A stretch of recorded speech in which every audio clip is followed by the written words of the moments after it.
bien-aimés dans le Seigneur. Donc, je disais que cette vérité qui a été cachée pendant des décennies, Tata Nzambe touche les uns et les autres pour venir la donner à son peuple.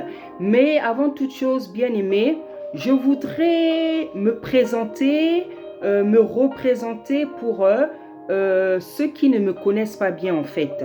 Voilà, parce que j'ai commencé à donner des messages pour les femmes, pour le corps de Isaiah, et je continue encore aujourd'hui à donner des messages pour les femmes, pour le corps de Isaiah, parce que je suis une femme et je n'ai pas que des messages pour les femmes. J'ai des messages pour le corps, tout le corps, c'est-à-dire l'Église. J'ai des messages pour des personnalités, pour des stars, pour des artistes. J'ai des messages aussi pour les présidents. J'ai des messages pour les nations en fait. Voilà, donc les messages que Tata m'a donnés, ils ne sont pas d'un ordre limité. Voilà, j'ai des messages en fait pour tout le monde. J'ai des messages pour tout le monde.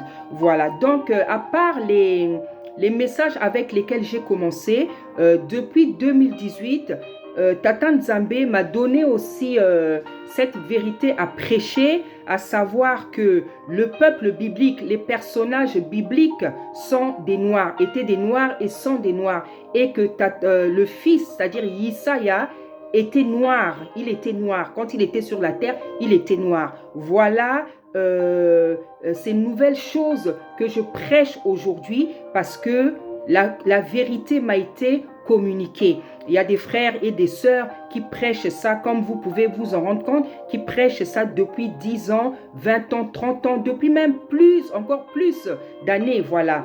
Tata Nzambe m'a fait la grâce de venir me visiter en 2018 pour me parler de ces choses, mais il avait commencé à me sensibiliser depuis 2015.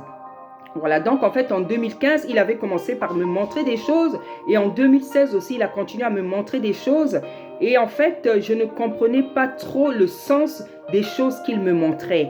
Voilà, donc en 2015, j'avais commencé par rêver la carte africaine, donc la carte de l'Afrique.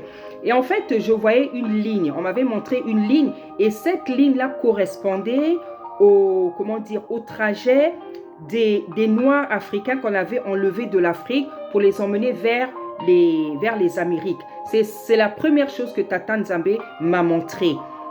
Et quand j'avais fait, c'était une vision en fait. Quand j'avais eu cette vision, quand je me suis réveillée, j'ai trouvé ça bizarre. J'ai dit waouh, c'est quoi ça? C'était très rapide, mais ça m'a fait mal. Ça m'avait fait mal ce que j'avais vu. Parce que j'avais vu la ligne, en fait. Vous savez, hein, quand vous voyez certaines cartes là, vous voyez là, souvent là, quand on... Voilà, vous savez de quoi je parle. Les lignes qu'on voit là sur les cartes mondiales. Voilà. Donc, j'avais vu ça. Donc, moi, la ligne que j'avais vue, c'était la ligne que les esclaves, c'est-à-dire nos frères esclaves, avaient pris de l'Afrique aux Amériques. C'est cette ligne-là qu'on m'avait montrée. Et ça m'avait choqué, ça m'avait fait mal, j'avais ressenti une certaine émotion douloureuse. Mais après, cette émotion est vite passée. Voilà, parce qu'en fait, je ne savais pas de quoi Tata Nzambe voulait me parler. Donc, au bout de quelques jours, j'avais oublié. Voilà, j'étais touchée sur le moment, mais au bout de quelques jours, j'avais oublié. Voilà. Donc, en 2016, Tata Nzambe a continué en fait à me donner des songes et des visions. Et là, en fait, je vous parle de ceux dont je me souviens, parce qu'en fait, il y en a eu plusieurs. Donc, j'avais fait un rêve quand j'étais à Brazzaville. Donc, en fait, j'étais dans une église. Et le pasteur, c'est un pasteur que je connais. Hein, c'est un pasteur qui se trouve à Brazzaville. Et en fait, il était en train de distribuer des Bibles. Il distribuait des Bibles aux brebis. Et il est venu vers moi, il m'a dit, est-ce que tu en as besoin? Moi, je lui ai dit non, j'ai déjà une Bible. Après, il m'a dit, non, tu as aussi besoin de celle-là. Tu as aussi besoin de celle-là. Et je l'ai prise. Et bien aimé, c'était une vieille Bible. C'était une vieille Bible, mais vraiment vieille. Vous savez, les vieilles Bibles, les vieux livres, les vieux documents qui ont jauni là. Voilà, c'était une Bible comme ça. Et en fait, il y avait écrit, sur cette Bible, il y avait écrit, les écritures aussi, c'était des vieilles écritures. C'était des vieilles écritures. Et je me rappelle, sur la Bible, il y avait écrit communisme. Il y avait écrit communisme. Et en fait, quand je me suis réveillée, c'est pas tout de suite, je savais de quoi la vision parlait, mais c'est avec le temps que j'ai compris de manière mature cette vision-là. Hein, vous savez que quand on rêve, que ça soit une vision ou bien un songe, c'est pas tout de suite parfois qu'on comprend. Je savais de quoi il s'agissait, mais c'est avec le temps, c'est avec les années que j'ai compris qu'est-ce que ça voulait dire et qu'est-ce que ça voulait même dire communiste. Parce qu'à l'époque, quand j'avais vu communiste, je n'arrivais pas trop à interpréter qu'est-ce que représentait le mot communiste sur cette Bible-là. Donc, comme certains qui ont déjà compris, en fait, le mot communisme ici ne représentait pas un parti quelconque. Ça représentait la notion de la vieillesse, de l'antiquité, de ce qui est passé. Hein, et la notion du conservatisme. Parce que vous savez que cette philosophie-là consiste à conserver les idées, les idéologies, le communisme. Et en fait, dans ce sens-là, ça représentait ce qui est conservé, ce qui est vieux. Voilà, ce qui est vieux. Hein, on ne me parlait pas du parti, mais de ce qui doit être conservé. Voilà. Et donc, il y avait eu ce songe-là. Et en fait, dans ce songe, on me disait, est-ce que tu en as besoin? Le pasteur qui représentait Yesaya me disait, est-ce que tu en veux? Et moi, je disais, non, j'en ai déjà une. Et puis, il m'a répondu, il m'a dit, non, tu en as aussi besoin. Et il me l'a donné et je l'ai prise. Donc, en fait, lorsqu'il m'a donné cette vieille Bible et lorsque je l'ai reçue, ça signifiait qu'il me donnait cette connaissance. Il me communiquait cette connaissance dont je suis en train de vous parler présentement. Et le fait que j'ai accepté dans le rêve aussi, ça voulait dire que j'allais accepter cette nouvelle révélation, cette connaissance, qui n'est pas un nouvel évangile. Parce que la Bible dit que celui qui vient vous prêcher un nouvel évangile, une nouvelle doctrine, qu'il soit anathème. Nous ne prêchons pas une nouvelle doctrine, nous ne prêchons pas un nouvel évangile, nous venons prêcher la vérité. Nous venons dire la vérité qui a été cachée, qui a été étouffée, cachée pendant des décennies. C'est de ça que nous venons parler. Et je ne suis pas la seule, comme vous allez avoir l'occasion de vous en rendre compte. Ce que nous disons, c'est que les personnages bibliques, c'était des Noirs. Les vrais Juifs, les vrais Hébreux, les vrais Israélites, c'est des Noirs. C'est nous autres là. Je suis une Juive, pas une Juive spirituelle, une Juive physique. L'Israël physique, c'est les Noirs, particulièrement les Bantous. Hein, les Bantous, je vous mettrai donc le verset qui confirme cela. C'est dans Sophonie, voilà Sophonie, que je ne dise pas de bêtises, là où on dit que mes adorateurs viendront avec m'adorer, avec des offrandes pour m'adorer au-delà des fleuves de Couche. Hein, le fleuve de Couche, c'est l'Éthiopie, c'est l'Afrique. Lorsque Tata Nzambe parle d'adorateurs, c'est-à-dire ses enfants, voilà, ses enfants à lui, voilà. Donc, attendez. Hein? Donc, ces enfants, les adorateurs, c'est ces enfants, ceux qui croient en Tata Nzambe. Voilà, c'est les adorateurs. On ne parle pas les adorateurs de ceux qui chantent seulement, ceux qui sont des chants. Non, ces adorateurs dans le sens ces enfants, ces élus, ces servantes, ces serviteurs. Voilà, c'est ce verset-là et d'autres encore qui confirment que ce peuple-là se trouve en Afrique. Voilà, à travers ce que nous prêchons là, nous venons dire que les vrais Juifs, les vrais Hébreux, les vrais Israélites, c'est nous les Noirs, particulièrement les Bantous. Voilà, et nous disons aussi que le Yesaya Congo, parce que Yesaya, ça veut dire je veux faire dans, voilà, je veux faire, c'est ici plutôt que je vais expliquer. Voilà, Yesaya, ça veut dire celui qui vient au nom du Père, celui qui vient au nom du Père. Congo, ça veut dire vérité, ça veut dire ceinture, parce que Tata Nzambe, il est la vérité. La Bible nous dit qu'il est le chemin, la vérité et la vie. Et la ceinture aussi représente la vérité. Voilà. Donc nous allons, progressivement expliquer ces choses-là, hein, dans l'évolution de mon exhortation. Je vais expliquer doucement tout ceci-là.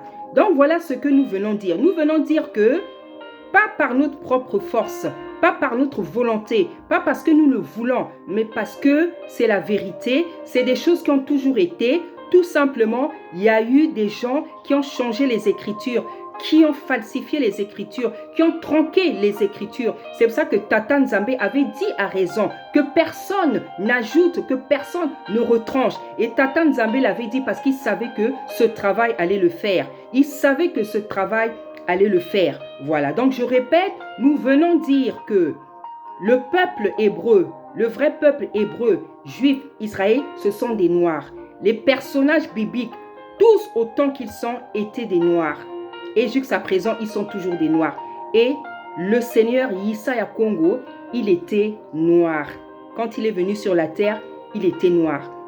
Donc ce n'est pas un nouvel évangile que nous prêchons, c'est tout simplement la vérité qui a été cachée pendant des décennies. Et Tata Nzambe, par sa bonté, par sa fidélité, a remis ces choses à notre mémoire, à certains depuis 10 ans, 20 ans, 30 ans. Moi, comme je vous ai dit, ça fait depuis 2015 que le Seigneur a commencé à me sensibiliser et il est venu vraiment abattre dans mon esprit cette connaissance venu asseoir cette connaissance en 2018. Voilà. Et lorsque nous disons que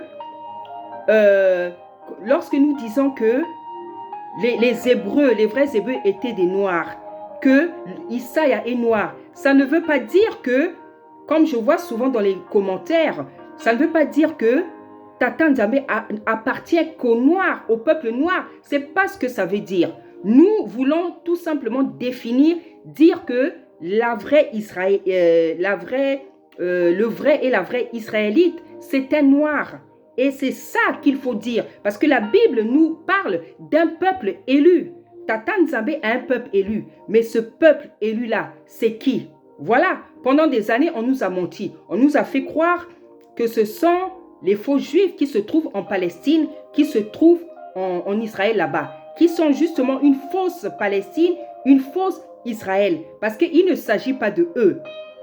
Comme il ne s'agit pas de eux aussi, le lieu en question aussi, c'est pas ce lieu en question là. Si nous disons que les vrais Hébreux, les vrais Israélites, les vrais Juifs, ce sont les Noirs, c'est que leur terre aussi se trouve en Afrique. Et nous allons le démontrer aussi. Nous allons aussi le démontrer. Il y en a qui ont dit oui, il y en a qui sont emballés, qui s'emballent. Oui, on a retrouvé des vestiges. Vous ne savez pas de quoi le diable, le monde des ténèbres est capable de faire pour cacher la vérité.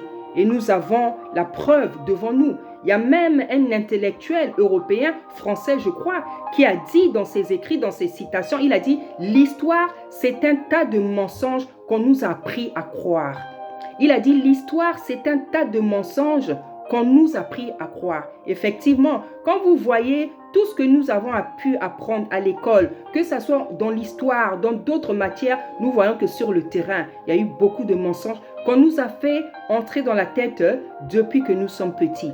Voilà. Donc, je disais donc que lorsque nous disons que les Hébreux de la Bible, ce sont des Noirs et que Yesaya était noir, ça ne veut pas dire que Tata Nzambe est le Dieu qui n'appartient qu'aux Noirs. Ce n'est pas ce que ça veut dire. Nous voulons dire de qui il s'agit. Quels sont les vrais Israélites. Voilà. Qu'est-ce qu'on nous a fait croire? On nous a fait croire que les vrais Hébreux, les vrais Juifs, c'est ceux qui se trouvent en Israël. Et les nations, les païens, c'est nous. Alors qu'en réalité, c'est le contraire. C'est ceux qui sont des nations, les païens, qui se convertissent, qui acceptent comment dire, qui acceptent Isaïe comme sauveur et seigneur, c'est ceux-là qui sont les nations. Ce n'est pas le contraire. Nous, on nous a fait croire que nous étions les nations. Nous ne sommes pas les nations. Nous sommes la vraie Israël, l'Israël physique, pas spirituel. C'est les autres qui sont spirituels. C'est les autres qui deviennent spirituels parce que ils le deviennent par adoption. Voilà, ils le deviennent par adoption. Donc, voilà ce qui s'est passé dans l'histoire. Voilà ce que l'ennemi a fait. Et ses ennemis bien-aimés, ils portent un nom. Et Tata aussi les trahit. Tata les décrit dans Apocalypse 3:9. Apocalypse 3:9, vous allez lire, vous allez voir qu'est-ce que dit Apocalypse 3:9. Voilà. Donc, ça ne veut, quand on dit que les Hébreux, les vrais Juifs, c'était des Noirs dans la Bible, que Issa est noir, ça ne veut pas dire que ce n'est que Dieu des Noirs. Parce qu'il y a des gens vraiment qui ont une compréhension bornée. Je suis désolée. Hein? Lorsque on dit que Tata Nzambé, son fils, il est noir, que comment dire, les Hébreux sont les vrais Israélites, c'est eux. Ça ne veut pas dire que Tata Nzambé, il est seulement le créateur de cette race-là. Non, puisque vous avez des Chinois qui croient dans le créateur. Vous avez comment dire, toutes les races qui croient au Fils. Donc, à partir du moment que tu crois au Fils, si tu es malien, si tu es sénégalais, si tu es, comment dire, japonais, si tu es coréen, si tu es italien, à partir du moment où tu crois au Fils comme Seigneur et Sauveur, tu deviens son fils. Tu deviens son fils. Car il dit dans sa parole, ceux qui auront cru, ils ont le pouvoir de devenir des enfants de Tata Nzambé. Voilà, donc je voudrais faire cette correction-là. Hein, que ceux qui pensent que ce que nous prêchons là, ça ne veut pas dire que Tata Nzambé, il est seulement le créateur. Je ne veux pas dire Dieu. Voilà, parce que Dieu, ça veut dire Zeus. Parce que nous arrangeons même notre langage. Voilà, beaucoup de termes que nous employons ne sont pas bons. Donc, il y a même beaucoup de choses quotidiennement que nous employons qui ne font que glorifier le monde des ténèbres. Dieu, ça veut dire Zeus. Hein? Dieu, c'est pour ça qu'il faut aussi aller regarder les vidéos des frères et sœurs qui parlent de ces choses. Parce qu'il y a des gens qui font toute une vidéo juste sur la linguistique, sur les noms, sur les langues plutôt, sur le latin, sur le grec. Il y a des gens qui ont fait des études. Moi, je ne suis pas encore arrivée à ce niveau parce que pour le moment, Tata Nzambé ne m'a pas encore demandé de faire ça. Parce que oui, il faut savoir qu'un serviteur, une servante, ce n'est pas seulement quelqu'un qui se contente de lire la Bible. C'est quelqu'un, et à un moment donné, Tata Nzambé va te pousser à faire des recherches historiques. Hein? Nous devons connaître l'histoire de la foi. Nous devons connaître l'histoire de la foi. Parce qu'une servante, un serviteur, c'est un intellectuel. Paul était intellectuel. Paul, peut-être beaucoup d'apôtres n'étaient pas à l'école, mais Paul, nous voyons que Paul était un intellectuel. David était intellectuel. Vous avez plein de serviteurs comme ça dans la Bible, des hommes et des femmes. C'était des intellectuels. On nous parle même de certains qui sont des érudits, donc des gens vraiment très très intelligents. Être serviteur, être servant, ça ne veut pas dire seulement connaître la Bible. Tu dois connaître l'histoire, tu dois connaître l'histoire du monde, tu dois connaître la géographie, tu dois être cultivé, tu dois être instruit. Parce que les enfants, la Bible dit que nous sommes une race élue, nous sommes un sacerdoce royal, nous sommes une race sainte. Alors, quand on est comme ça, on doit avoir de la culture. On doit avoir un enfant de Tata Nzambé, une servante, un serviteur, c'est quelqu'un qui doit lire. C'est quelqu'un qui doit lire. Même si tu n'es pas allé à l'école, même si tu n'as pas pu faire des grandes études, il y a la possibilité aujourd'hui d'acheter des livres, de connaître les choses sur Google, sur YouTube. Il y a toutes les possibilités aujourd'hui de s'instruire et c'est même mieux d'ailleurs. C'est même mieux. Voilà. Donc, je continue en disant que lorsque nous disons que nous prêchons cette réalité, ça ne veut pas dire que Tata Nzambé est seulement les dieux des Noirs. Non, il n'est pas seulement le créateur des Noirs. Voilà, il est le Tata, le créateur de toute personne qui accepte son fils comme Seigneur et Sauveur. Hein? Je crois qu'il y a un moment donné, c'est Pierre qui dit, lorsqu'il a reçu une vision, il a reçu la vision de la nappe là avec des aigles, hein, des corbeaux plutôt. Et le Seigneur lui dit de manger ça. il répond à Tata Nzambe, il dit, depuis ma jeunesse, je n'ai rien mangé d'impur. Et Tata Nzambe lui a répondu, Pierre, lorsque moi je déclare que quelque chose est pur, ça devient pur. Donc Tata Nzambe voulait lui parler du fait qu'il devrait aussi aller s'adresser, convertir les païens. Voilà, il devait convertir. Et lorsqu'il s'est mis à prêcher, à exhorter donc les païens, il disait donc à l'auditoire, aux gens qui étaient dans la maison de, je ne sais pas c'est quel frère qui les avait reçus, il a dit en réalité, Tata Nzambe ne fait point acceptation de personne. Et il dit que je mettrai aussi le verset, hein, parce que vous m'excusez, hein, quand je ne sais pas trop, je dis ça comme ça. Voilà, je mettrai le verset dans les commentaires. Hein. Paul dit que en réalité, Tata Nzambe ne fait acceptation de personne. Mais sur la terre, s'il trouve tout homme qui pratique la justice, cet homme-là lui est agréable. Voilà, donc ces hommes s'appellent des gens de toutes les nations. Ça s'appelle des gens de toutes les nations. Il suffit que tu pratiques la justice. Il suffit que tu pratiques la justice. Tu pratiques ce qui est écrit dans la parole. Tata Nzambe prend plaisir à toi. Donc, c'est par là que je veux démontrer que nous ne disons pas que Tata Nzambe est seulement le Dieu, le Tata des Noirs, le créateur des Noirs. Non, il est le Seigneur de toute personne qui l'accepte comme Seigneur et Sauveur. Voilà, donc, voilà ce que je voulais préciser. Je voulais préciser et continuer aussi dans ma présentation pour ceux qui ne me connaissent pas vraiment. Voilà, parce que je disais que j'avais commencé à prêcher certaines choses, des messages pour les femmes que je continue encore, mais dans mon parcours, il se trouve que je me mets à prêcher donc des révélations, des choses que Tata Nzambe m'a donné que je ne prêchais pas avant. Et je voudrais vous expliquer pourquoi je me mets à prêcher ces choses, parce que j'ai reçu la révélation comme beaucoup d'autres frères et sœurs qui reçoivent cette révélation-là et qui continuent de la recevoir. Donc, moi, je voudrais parler de mon appel, expliquer certaines choses. Vous allez comprendre pourquoi je dis ça. Je suis servante avec un don, le ministère dans lequel Tata Nzambe m'a placé, c'est le ministère de l'évangélisation. Voilà, je suis dans le ministère de l'évangélisation. Même s'il y a des hommes qui n'aiment pas, qui disent que la femme n'a pas droit au ministère. Je suis désolée. La Bible a été falsifiée.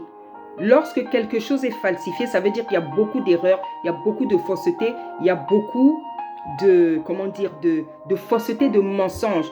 Donc, comme ce livre-là, il est falsifié. Et lorsqu'on dit qu'un livre est falsifié, ça ne veut pas dire que tout est faux. Il y a beaucoup de mensonges puisqu'ils ont enlevé des noms, ils ont changé des noms, ils ont enlevé des livres. Mais c'est le livre que Tata Nzambe a donné à son église. C'est le livre qu'il a donné à ses enfants. Voilà, ça n'empêche pas qu'il a été falsifié, truqué, tronqué. Il y a des livres qui ont été enlevés. Le livre du juste, le livre de Adam, le livre de Enoch, beaucoup de livres. Moi, j'ai vu en vision comment le livre de Enoch a été déchiré.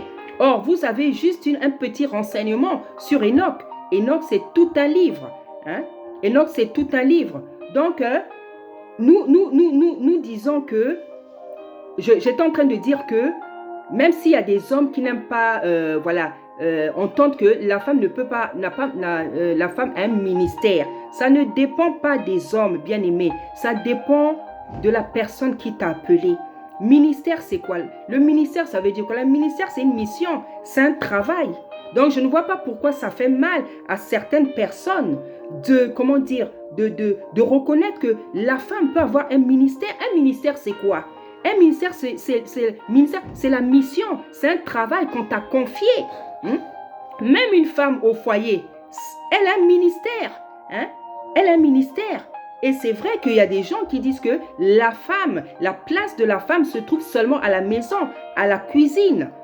C'est une belle place. Moi, je suis très contente d'être une femme, d'être maman, de savoir faire le ménage, de savoir balayer, de savoir préparer, de savoir faire tellement de belles choses dans une maison. Mais malheureusement, pour nombreux et pour certains, ce n'est pas les seules aptitudes que Tata Nzambe a données à une femme. Si une femme sait parler, Si une femme sait parler, si Tata Nzambe a donné une intelligence à une femme, c'est que cette intelligence-là et le verbe-là qu'elle a reçu servent à quelque chose. Si Tata Nzambe donne des messages à des femmes, c'est-à-dire à des femmes comme nous, ce que nous faisons là, nous donnons des messages aux femmes, aux hommes, au corps, à l'église, au monde entier, nous donnons des messages. Lorsque quelqu'un reçoit un message, c'est pour qui le donne. Lorsque une femme, quelqu'un reçoit un message, c'est pour qu'il le donne. Tous les messages que j'ai prêchés depuis 2015 là, imaginez si je les avais gardés. Pour ceux qui me suivent depuis 2015, vous êtes sûr que tous ces messages-là me sont donnés pour que je les garde, pour que je n'en parle pas? Non. Parce que l'exhortation, ce sont des dons. La prédication, c'est un don. Et non des ministères, comme croient certains. La prédication, l'exhortation, ce sont des dons. Comme avait eu le courage de reconnaître un serviteur de Tata Nzambe que je connais. Parce qu'on avait eu cette discussion. Je lui avais demandé. Je lui ai dit, mais moi, maintenant qui prêche, il me dit, non, tu as le droit de prêcher parce que la prédication, l'exhortation, ce sont des dons. Mais la prédication, c'est quoi? C'est parler. C'est parler. C'est parler de la part de Tata Nzambe par rapport à des messages qu'il te donne. Voilà. Donc, lorsqu'une femme reçoit le don de la prédication, vous croyez que c'est pour faire quoi avec ce don-là? C'est pour qu'elle parle. La Bible nous parle dans Corinthiens du don de prédication, du don d'exhortation. Vous avez des gens qui ont reçu le don de prédication, d'exhortation, même sans avoir des ministères. Parce que vous avez des gens qui ont des ministères, qui ont ces dons. Mais vous avez des gens qui n'ont pas de ministère, mais qui ont reçu le don d'exhortation, de prédication. Mais dites-moi, exhorter, c'est faire quoi? Exhorter, c'est parler. Prêcher, c'est parler. Donc, si une femme, parce que tel que je parle là, ce n'est pas par ma propre intelligence bien-aimée, ce sont des dons que j'ai reçus. Ce sont des dons. Parce que moi, comme je vous dis, j'étais timide. Moi, je ne savais pas parler. Moi, j'étais très, très timide. Je ne pouvais pas parler. Tel que je parle là, c'était des choses que j'étais incapable de faire. Mais si aujourd'hui, je peux faire ça, c'est parce que Tata Nzambe a mis quelque chose en moi. Il m'a donné le don de l'exhortation, il m'a donné le don de la prédication. Si je m'exprime aussi bien, si je suis capable de donner un message, si je suis capable de défendre un message, c'est parce que j'ai reçu le don de la prédication et celui de l'exhortation. Et ça, bien aimé, ça ne dépend pas d'un homme, ça ne dépend pas de mon père, ça ne dépend pas de ma mère, ça ne dépend pas de mon mari, ça ne dépend pas de mes enfants, ça dépend de celui qui m'a appelé et qui m'a rempli de dons, qui m'a armé pour que je puisse faire son travail. De donner ses messages, de parler de sa part, de parler de la parole. Parce que Tata Nzambe n'appelle pas une femme par rapport à son mari, par rapport à ses enfants, par rapport à à ses parents. Non, lorsque Tata Nzambe appelle quelqu'un, il appelle indépendamment de ces genres, de toutes ces choses. J'ai été appelée, le Seigneur n'a pas demandé l'avis de mon mari, de mes enfants, de mes parents. Et les hommes, quand ils sont appelés, Tata Nzambe ne demande pas l'avis de leurs femmes, de leurs enfants, de leurs parents. C'est Tata Nzambe qui appelle une personne. Bien aimé, si on se trouve, je me trouve devant vous comme ça, c'est parce que je suis une femme qui a été appelée par Tata Nzambe, à qui il a rempli de dons, de grâce, d'aptitudes qu'il a armées pour pouvoir le représenter sur la terre. Parce que lorsqu'on est serviteur, lorsqu'on est servante, nous sommes ses représentants. Et pour être son représentant, il doit te parler, il doit te armer. Comme il a fait avec Moïse. Lorsqu'il a appelé Moïse et même les autres, il leur a parlé. Il a dit, lève-toi, fais ceci. Je veux, il les a oints. Voilà. Donc il y a des signes. Il y a des signes qui sont là. Il y a des signes qui sont là pour montrer, démontrer l'appel d'une personne. Il y a des signes qui sont là. Une personne, vous savez, même s'il y a des gens qui parlent bien, qui n'ont pas reçu d'appel, il y a un moment donné, bien aimé, qui parlent bien, qui prêchent bien, qui fassent, vous allez vous en rendre compte. Vous allez vous en rendre compte. Je vous dis la vérité. Parce qu'un appel authentique, il y a des signes qui sont là. Il y a les témoins qui sont là. Il y a les parents, il y a les amis, il y a l'entourage. Parce qu'on sait qu'un tel était comme ça, un tel ne pouvait pas parler. Donc il y a les signes qui sont là. Et Tata Nzambe lui-même, il témoigne à son église, au monde, à l'entourage, que un tel, celle-là, celui-là, je l'ai appelé. Il y a des signes. Moi, quand je vois une servante, un serviteur, je reconnais je vois l'appel authentique. Hein? Je suis aussi capable de reconnaître quelqu'un qui s'est appelé tout seul, qui s'est nommé tout seul, parce que j'ai l'esprit. Parce que justement, l'esprit, la dose de son esprit, c'est l'une des choses qu'il vous donne pour le servir. Parce que c'est par l'esprit que nous pouvons tout. C'est par son esprit que tu peux détecter un faux serviteur, une fausse servante. Voilà. Donc, je voulais vous parler de mon appel pour les personnes qui ne me connaissent pas trop bien. Voilà. Donc, moi, je disais, je suis servant, je suis plongé. Le Seigneur m'a déposé dans le ministère de l'évangélisation. Donc, je suis une évangéliste, bien-aimée. La personne qui évangélise, c'est un évangéliste. C'est comme la personne qui cuisine, c'est un cuisinier. La personne qui dessine, c'est un dessinateur. La personne qui fait de la charpenterie, c'est un charpentier. Parce que pour chaque verbe, il y a des noms. Pour chaque verbe, il y a un nom. Parce que ça fait mal aussi à certains d'entendre qu'une femme dise qu'elle est évangéliste. Mais si j'évangélise, qu'est-ce que je suis? Si j'évangélise, je suis une évangéliste. C'est un adjectif. C'est l'adjectif du mot évangélisation.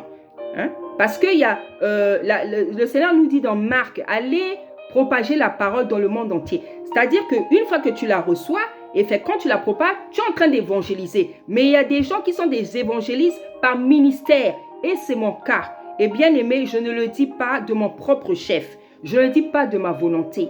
Je le dis parce que Tata Nzambe me l'a dit, il me l'a confirmé. Et même avant qu'il me le dise, il a commencé à parler à des serviteurs. Il a commencé à parler à des serviteurs. Les gens qui me connaissent, les serviteurs à qui Tata Nzambe, bon, eux, ils ne peuvent pas douter parce que c'est à eux que Tata a parlé. Mais même pour ceux qui ne me connaissent pas, ils peuvent voir effectivement, celle-là, elle a tous les signes d'une évangéliste. Parce que chacun a des choses qui le caractérisent. Une prophétesse, elle a des choses qui la caractérisent en tant que prophétesse. Une évangéliste, elle a des choses qui la caractérisent en tant que... Moi, si vous me connaissez bien, vous allez vous rendre compte que je suis vraiment une évangéliste. La première personne à qui Tata Nzambe l'avait dit, c'était mon papa dans la foi. C'est mon papa dans la foi. Après, Tata Nzambe a utilisé beaucoup d'autres personnes qui ont toujours répété la même chose. Elle a dit, ah maman, tu es une évangéliste. Tu es une évangéliste. Une évangéliste avec... un don, pas un don, j'ai le don de la prophétie, mais un ministère prophétique. Le ministère prophétique, ça veut dire quoi? Ça veut dire que dans mon service, dans ce ministère-là, Tata Nzambe a donné un aspect prophétique. C'est-à-dire, il me donne des messages pour l'avenir. Voilà, il me donne des messages pour le futur qui concernent le monde, qui concernent les nations, qui concernent, voilà, quand on parle de prophétique, c'est-à-dire ce qui se passe dans le futur. C'est ça un ministère prophétique. C'est pour ça que parfois je corrige, je dis que je ne suis pas prophétesse. Moi, le Seigneur ne m'a jamais dit que je suis une prophétesse. Il m'a dit tu es une évangéliste et il me l'a confirmé. Comment il me l'a confirmé? Parce que justement, quand il vous donne quelque chose, quand il vous dit quelque chose, lui-même, il peut parler aux gens, il va aussi venir vous parler. Et parce que déjà, moi-même, je peux dire comment je me suis rendu compte, c'est-à-dire que quand je me suis converti en 98, j'ai commencé à évangéliser en 98. Et je suis une personne qui évangélise beaucoup. C'est-à-dire dans la famille, dans la rue, je parle beaucoup de la parole dans la rue. C'est comme ça qu'on reconnaît un évangéliste. Il va beaucoup prêcher autour de lui. Voilà, c'est comme ça qu'on reconnaît un évangéliste. Donc pendant des années, jusqu'à aujourd'hui, j'évangélise. C'est ça le signe d'un évangéliste.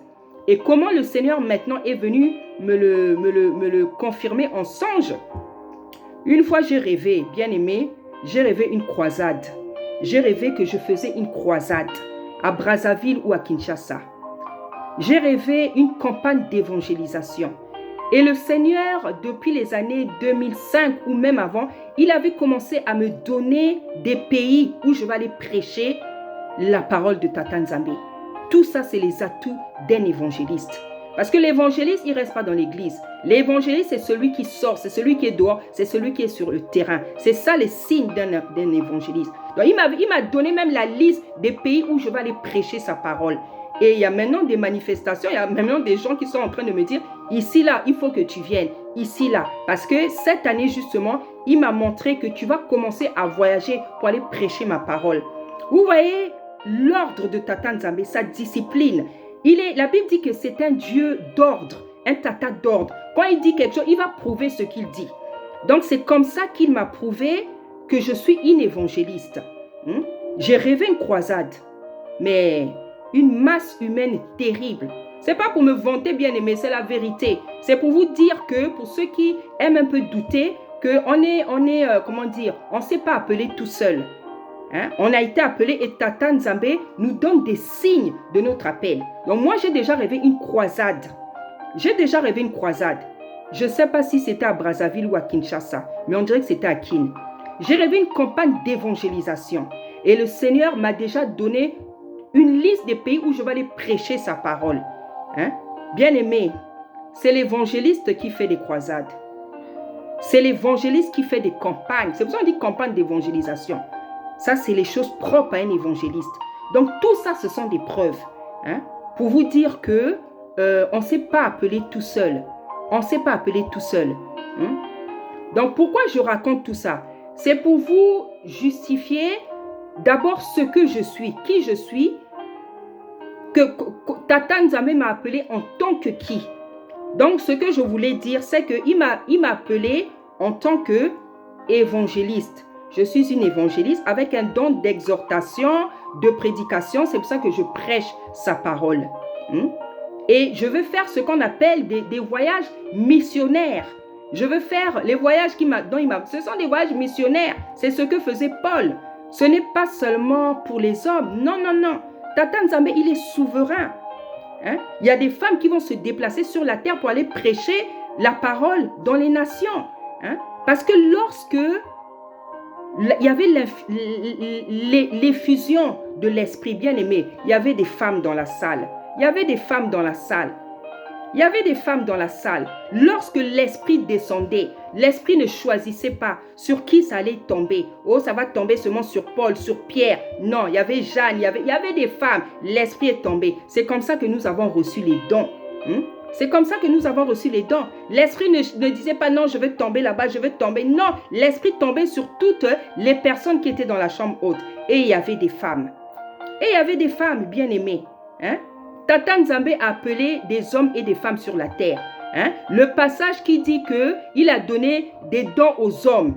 J'ai déjà dit, les hommes là, ce n'est pas seulement les hommes au sexe masculin. Les hommes là, ça veut dire les êtres humains. Donc, il y a des femmes aussi qui ont reçu des dons. Sinon, on ne ferait pas le travail qu'on fait là. On ne ferait pas le travail qu'on fait là. On ne ferait pas ce travail-là. Quelqu'un ne peut pas avoir le courage de parler comme je parle là. Ne peut pas connaître toutes ces choses comme je connais sans que tu aies reçu une visitation, une formation, de l'huile, de l'onction, un appel.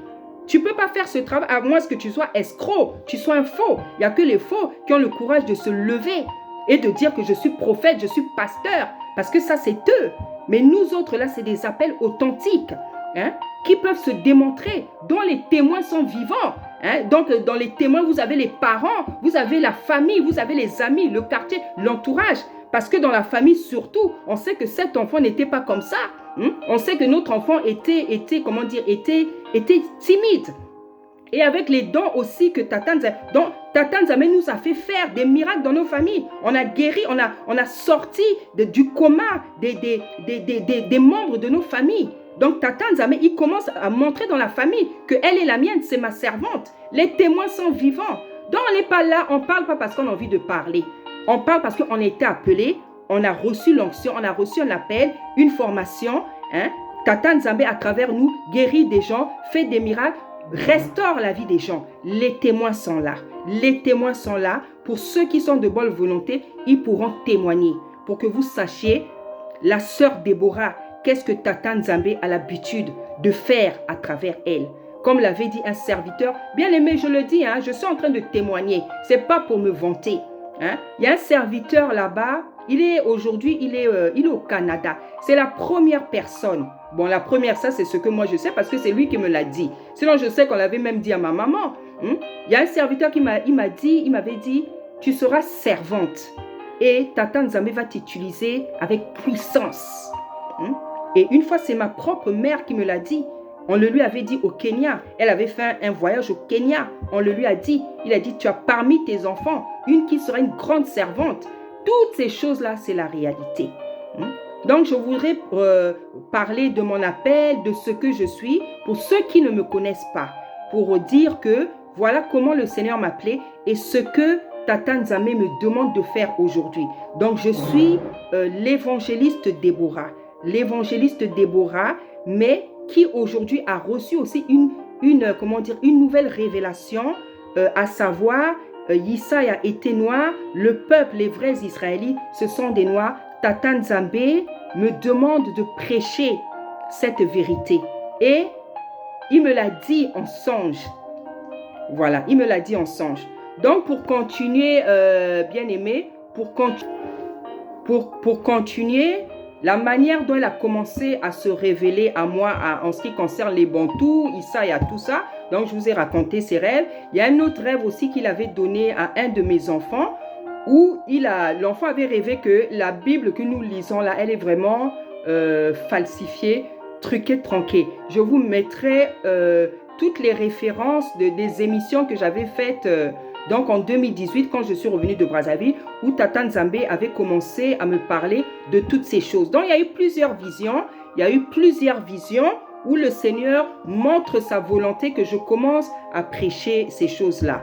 Donc il y a quelques mois aussi, oui, il y a quelques mois, j'ai rêvé, vous savez, les négriers, les gros bateaux là, les bateaux dans lesquels on emmenait les Noirs vers les Amériques, les Caraïbes. J'ai rêvé ce bateau. Mais j'ai rêvé ce bateau là qui faisait le trajet inverse. C'est-à-dire, c'était maintenant les Afro-descendants, donc les Noirs, nos frères là qui sont aux États-Unis, qui sont aux Amériques, qui étaient dans un gros bateau et tous ils retournaient en Afrique. Mais bien aimé, j'ai rêvé plein de gens dedans. Donc j'ai rêvé en fait le sens inverse. Au lieu que on m'a montré maintenant comment ils repartaient en Afrique et ils étaient remplis, ils étaient nombreux, bien aimés. Je peux même pas décrire cette masse humaine innombrable. Et j'avais aussi rêvé donc le rassemblement des Bantous. Le Seigneur m'avait montré le rassemblement. Donc j'ai vu tous ces Bantous rassemblés, les Africains, ceux qui sont aux États-Unis, ceux qui sont dans les Caraïbes. J'ai vu ce rassemblement dans une salle, mais c'était même plus une salle parce qu'ils étaient tellement nombreux. Voilà les genres de choses que je vois. Et dans ce rêve-là, on me disait, toi aussi tu dois prêcher ce message. Toi aussi tu dois prêcher ce message. Et moi j'ai répondu, oui, je fais d'abord le ménage, je fais d'abord le ménage. On m'a dit, oui, mais tu dois prêcher. Donc quand je réagissais en disant, moi aussi je fais d'abord le ménage, ça veut dire que le Seigneur m'a montré que je m'occupe, je m'occupe plus des tâches domestiques. Enfin, à l'époque là, je m'occupais, parce que c'est normal, je suis une femme, je dois faire le ménage. Mais en fait, on me montre que le travail de Tata Nzambe, il est plus important que même les tâches domestiques. Vous savez, lorsque je me suis convertie, moi j'aime beaucoup la propreté. J'aime beaucoup astiquer, faire le ménage. Mais un jour, Tata Nzambe m'a dit, tu es capable de faire le ménage toute la journée, mais tu es incapable de prier pendant 1 heure. Voilà ce que Tata Nzambe m'avait dit. Il m'a dit, tu es capable de faire le ménage toute la journée, mais tu es incapable de prier pendant 1 heure. Donc j'ai compris que le travail, le service de Tata Nzambe, c'est plus important que tout. Et j'avais inversé les choses dans ma vie. Moi, quand je me réveille, je pouvais faire des heures et des heures à faire le ménage. Parce que j'aime beaucoup la propreté. J'aime ranger, j'aime astiquer. Mais je priais pendant 10 minutes quand j'étais convertie nouvellement. 10 minutes, 15 minutes et j'étais contente de moi. J'étais contente de moi. Parce que je n'avais pas la connaissance. J'étais un bébé spirituel. Mais le Seigneur m'a appris que dès qu'il faut se réveiller, tu pries. Ne fût-ce que pour lui dire merci. Ne fût-ce que pour lui dire merci. Ne fût-ce que pour lui dire merci. Donc, j'ai appris à donner plus d'importance, plus d'urgence à la vie de prière. Voilà, quand je me réveille maintenant, je prie un peu papa pour lui dire merci. je prie, je fais, comment dire, je fais rapidement le ménage et tout.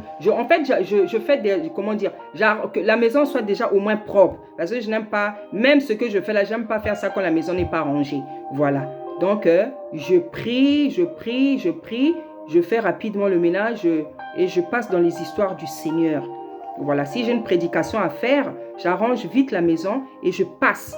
Avant, je pouvais taper vraiment, je pouvais faire des heures et des heures de ménage et je pouvais prêcher le soir, la nuit. Donc voilà, c'était, il manquait de l'organisation et de l'ordre. C'est Tata Nzambe qui m'a aidé. Voilà, donc voilà les choses qui commençaient à me montrer. Voilà les choses qui commençaient à me montrer pour me dire que voilà ce que moi je viens t'apprendre, voilà ce que tu dois prêcher. Voilà. Et après, il est venu me parler, j'ai commencé à entendre le nom de Isaya. Isaya Congo, Isaya. J'ai dit, ah ça c'est quoi encore? Mais quand j'ai entendu ce nom-là bien-aimé, quand le Seigneur m'a fait comprendre que c'était le nom de son fils bien-aimé, je vais vous dire, j'ai pas douté. Je me suis demandé, j'ai pas douté, je vous dis la vérité. Et j'ai commencé à prononcer ce nom-là, même sans savoir qu'est-ce qu'il signifiait. C'était en 2018 que j'ai commencé à prononcer le nom de Isaya, sans même savoir. La Bible dit qu'il y a l'esprit de vérité et il y a l'esprit d'erreur. Vous savez, quand vous avez l'esprit de Tata Nzambe, ce qui vient de lui, vous allez l'accepter sans même le comprendre. Et lui, un jour, il prendra soin de vous ouvrir l'esprit. Et c'est ce qu'il a fait. Moi, j'ai commencé à prononcer le nom de Isaya en 2018. Et c'est cette année, c'est il y a quelques mois, comme vous pouvez voir dans les vidéos, que le Seigneur est venu me parler, que le Seigneur est venu me confirmer que son fils s'appelle Isaya Congo. Parce que je disais, Seigneur, je prononce un nom, je ne sais pas qu'est-ce que ça veut dire. Je prononce un nom, je ne sais pas qu'est-ce que ça veut dire. Tu m'appelais à prêcher, à évangéliser. Quand je vais évangéliser, je vais faire comment? Je vais dire quoi? Est-ce que je vais évangéliser au nom de Isaya?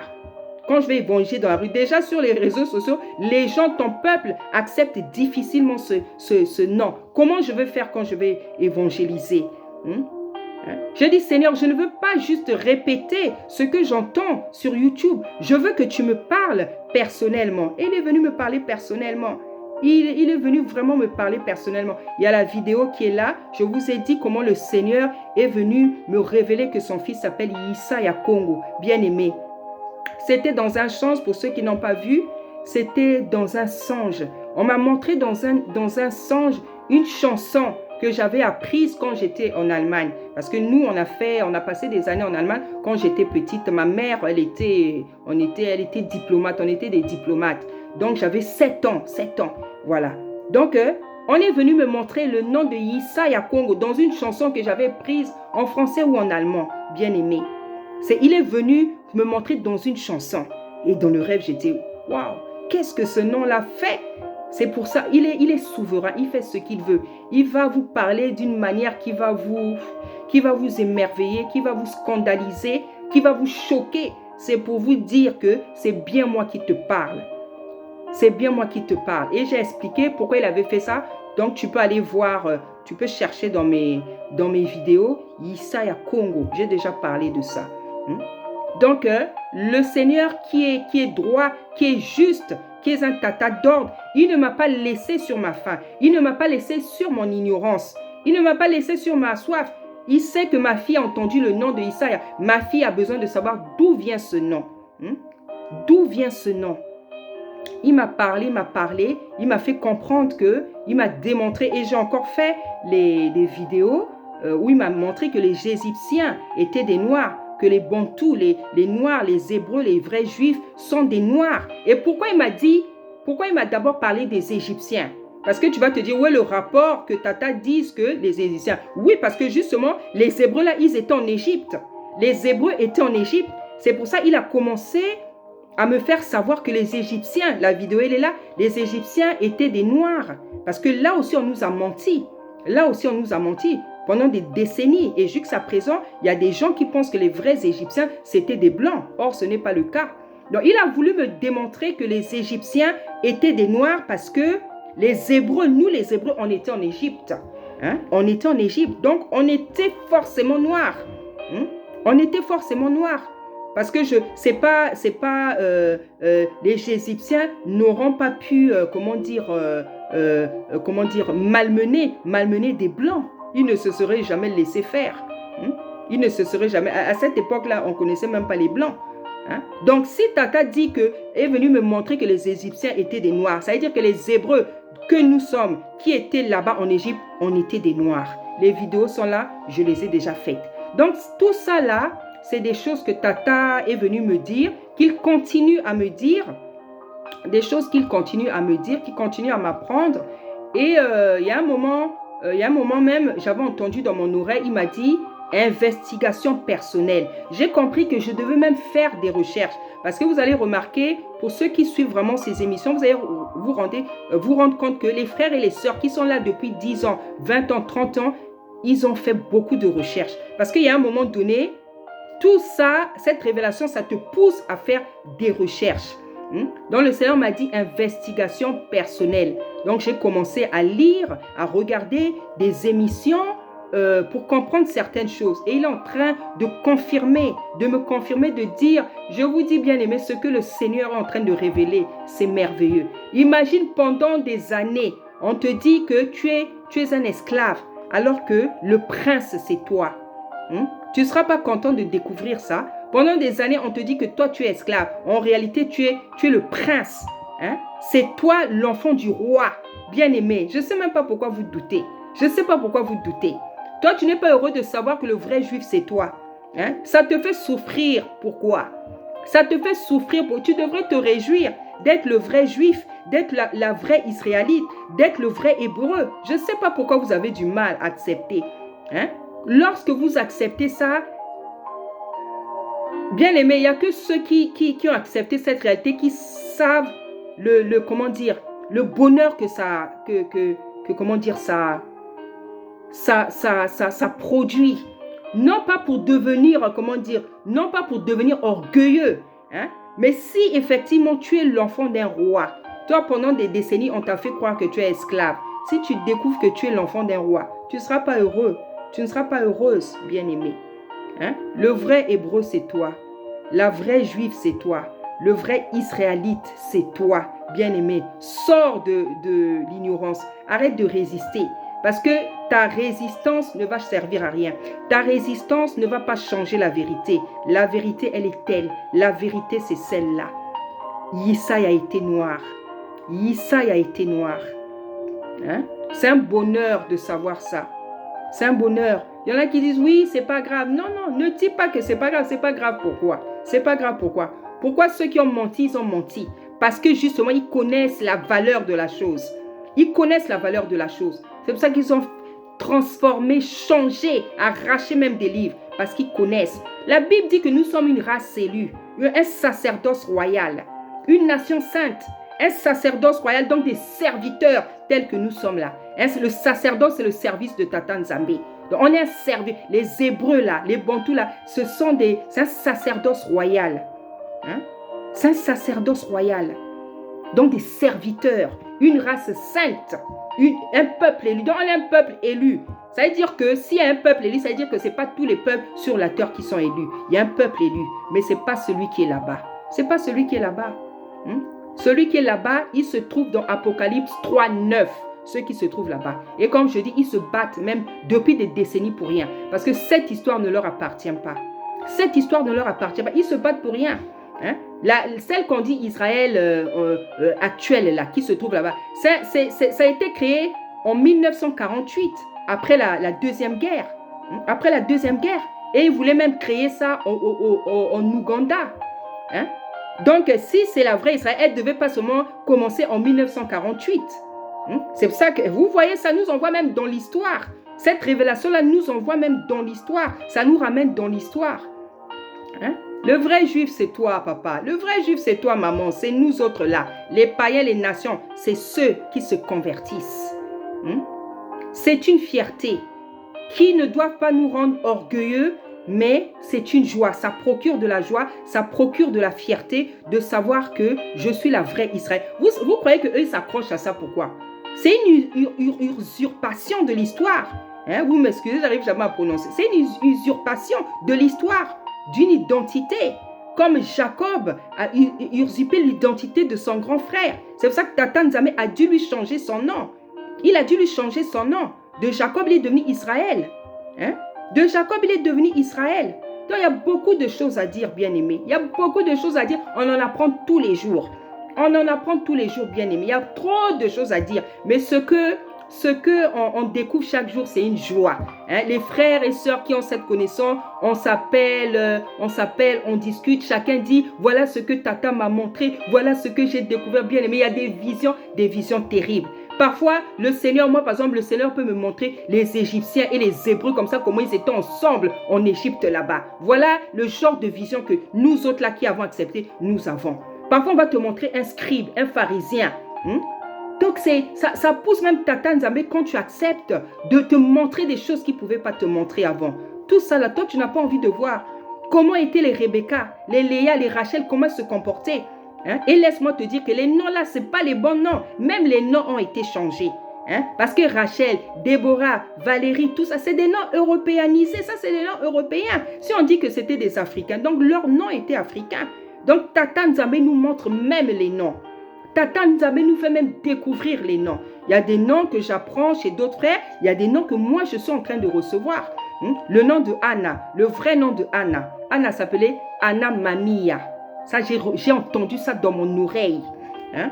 Pendant le sommeil, j'ai entendu Anna Mamia. Et vous allez voir, dans ces noms, il y a toujours le mot Ya. Ya. Parce que Ya, c'est le père. Hein? Jérémie, il y a qui encore? Il y a beaucoup de Ya dedans. Parce que dans leur nom-là, il y a la signature de l'existence de Tata Nzambe. Ya. Même les Jamaïcains disent Ya. Même les Jamaïcains. Hein, bien-aimé, ça ne sert à rien de résister à une grosse chose comme ça, bien-aimé. La révélation, elle est trop grosse, elle est trop puissante. Tu ne peux pas y résister longtemps. Tu ne peux pas y résister.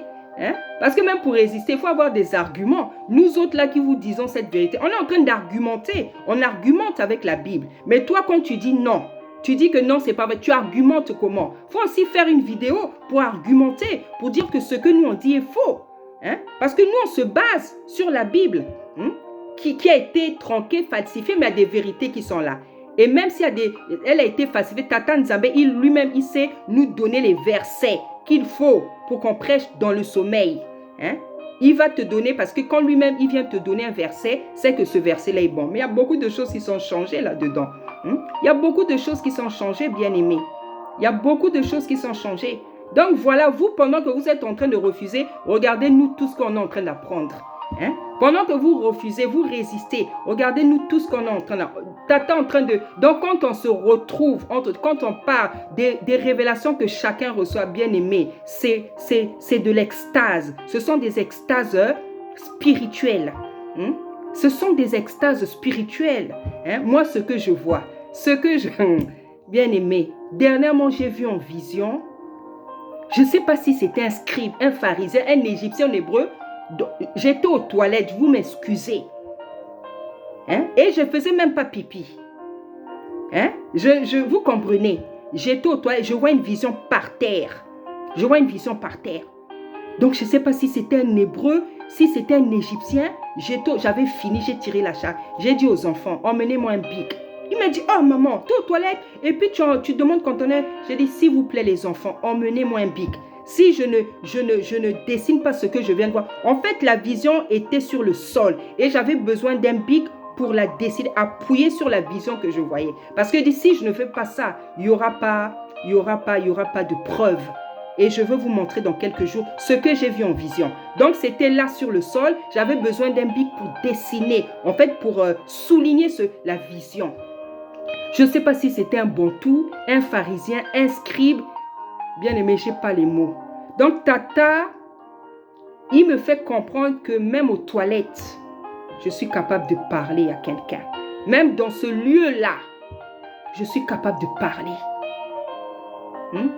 Pendant que Tata est en train de dire des choses puissantes, merveilleuses, toi, tu es là à douter. Parce que ça te dérange que les Juifs soient des Noirs. Ça te dérange que des Juifs soient des Noirs. Donc, tu te trouves tellement peu important pour que ça puisse être vrai. Pour toi, les Juifs, les Hébreux, ça doit être seulement des Blancs. C'est parce que c'est comme ça que tu vois les choses. C'est le complexe d'infériorité, bien-aimé. Tu ne sais pas ce que tu es en train de rater.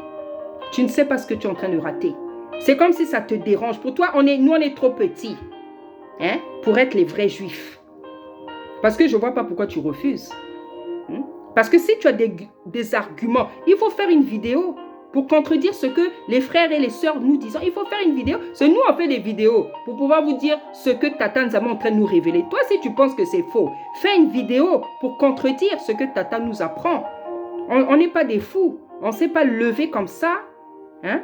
Moi, avant 2018, je ne prêchais pas ça. Hein?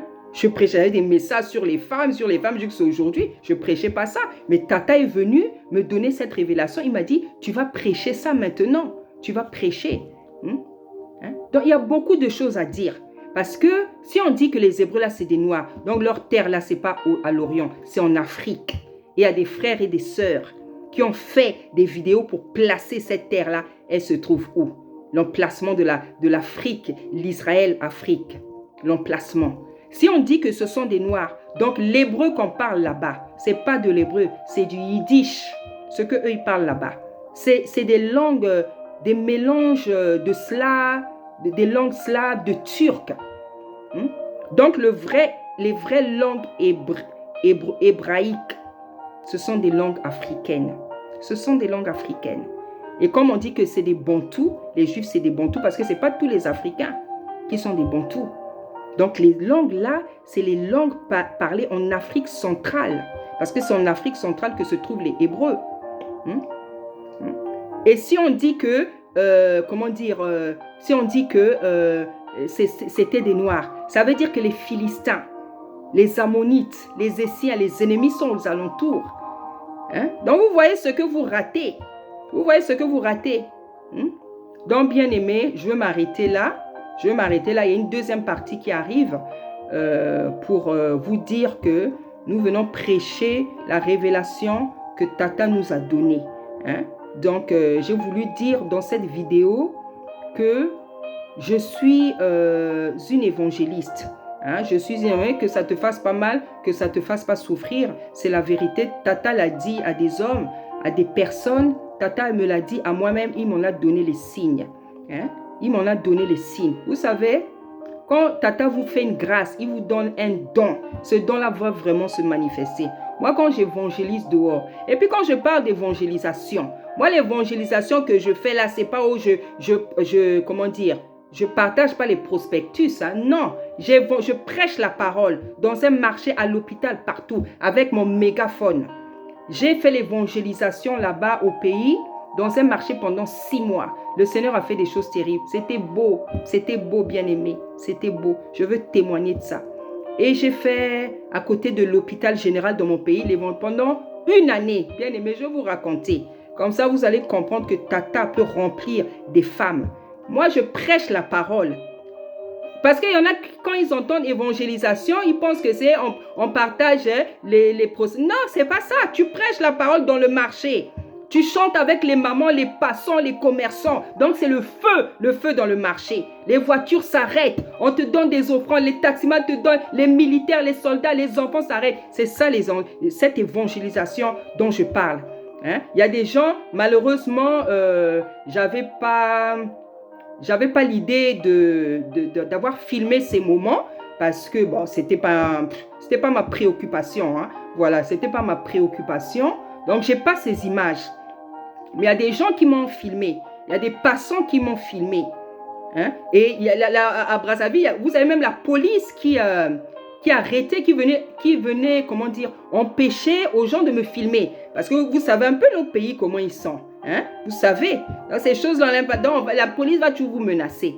Mais quand même, gloire à Tata, ils me laissaient faire mon travail. Ils étaient gentils. Hein? Ils étaient quand même gentils. Voilà, parce que dans notre pays, malgré les situations, on peut quand même évangéliser. Vous pouvez quand même prêcher dans la rue. Il y a des gens qui m'ont filmé. Il y a des gens qui ont ces images. Des passants, des commerçants, des gens qui passaient. Donc, voilà ce qu'on vient dire. Donc, je suis une servante dans le ministère de l'évangélisation avec un don prophétique. Prophétique, pourquoi? Parce que le Seigneur me donne des messages pour l'avenir. Voilà, je dis bien un don prophétique. Avoir un don prophétique, ça ne veut pas dire que tu es prophétesse. Je ne suis pas prophétesse. Les prophétesses, il y en a. J'ai le don prophétique, différent du ministère prophétique. Voilà. Je ne suis pas un prophète. Voilà. Je ne suis pas prophétesse, je suis évangéliste avec un don prophétique. C'est-à-dire je reçois des messages pour le futur. Et le Seigneur m'a montré, pour me démontrer que je suis une évangéliste. Je me suis réveillée, je vous ai dit, je faisais une croisade.